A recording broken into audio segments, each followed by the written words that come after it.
Buddy, I'm Angie Bretches, and this is my biggest challenge video. So I currently teach sixth grade language arts. I used to teach language arts and social studies, but I just teach language arts this year. My biggest challenge that I see that happens in my role is my students get a Chromebook.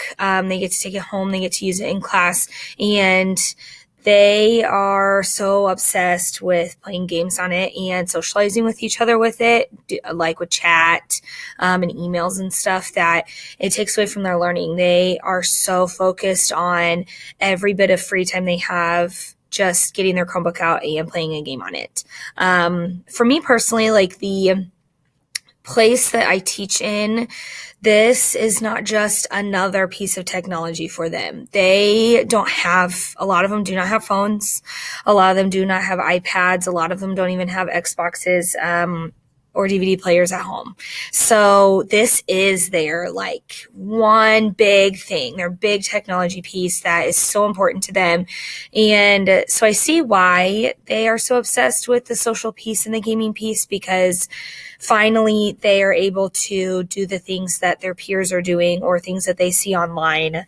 And they have the freedom to use this device. So the biggest problem that I do see is using every bit of free time to play games or send an email to a friend or open a chat room with a friend, and not using their free time to maybe work on some math homework that they have to do so they don't have to do it at home, or hey, I have a missing paper I didn't finish, or hey, I was gone, maybe I should get the notes. They don't use their free time to do that sort of thing. It's all the games.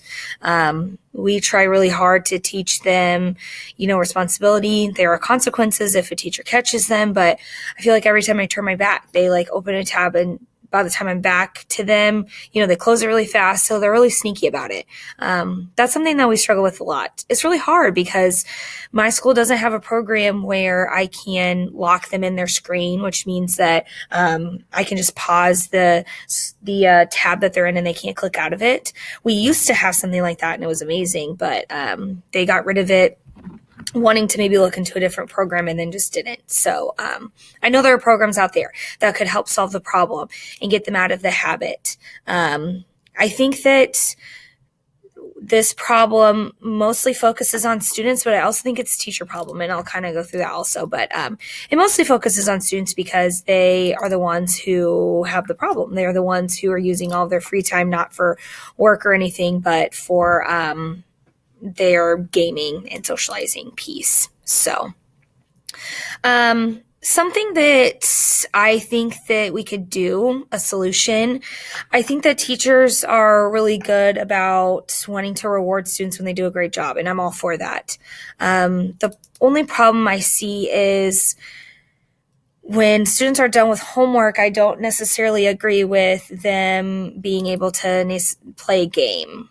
Or chat with friends. And some other teachers think that that's fine. And, that it's their classroom and that's totally fine. But in my classroom, I would rather them grow their typing skills or something. So there are programs that we use, Prodigy for math, and it is a game, but in order to move on in the game, you have to solve math problems. And then there is another thing called Typing Club, Typing Jungle, and my district has an account, and so all the students can do Typing Club.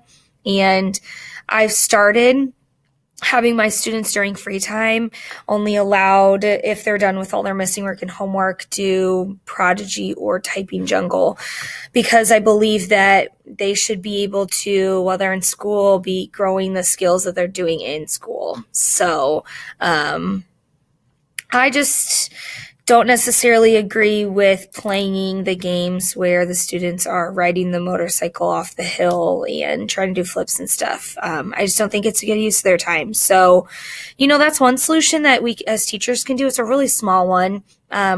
Just offering kids programs or activities that they can do to expand their skills on their Chromebook and in your classroom. I know that there are some games out there that are really great, problem solving, that sort of thing. But I also think that there are systems out there that are geared for schools and for teachers, and we should be focusing on those. The standard that I focused on the most and that really drew my attention was the ISTE standards for educators.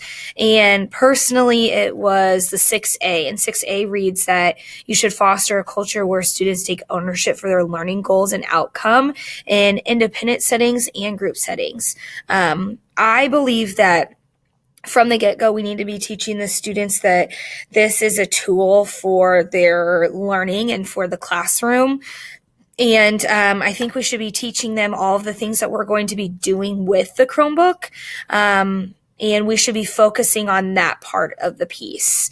The reason that I believe that this could solve the problem is because hopefully if we just start to not drill it into their head, but make it a habit of students understanding that my Chromebook is a tool. My Chromebook is like a textbook. My Chromebook is like, this.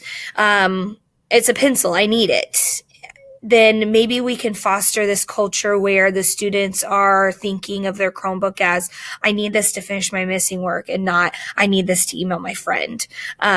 We don't have any sort of orientation with them about what we're doing with the Chromebooks. The orientation we have is getting it all set up and getting their accounts in there.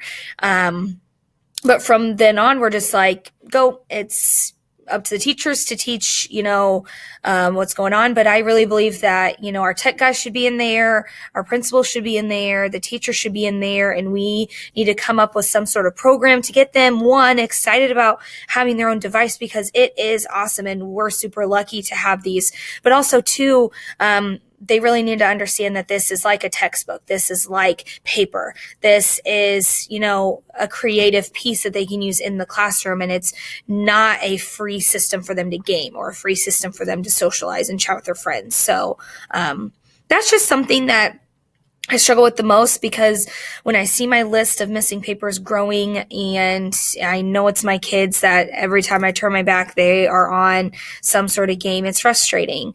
I wish that as a whole for the school, they should go into some sort of program that is like a cyberbullying informational program, as well as, this Chromebook at school is a tool for you to use. So, yeah, that's just kind of my take on everything. There are small things that, us educators can do, and I try and advocate for that.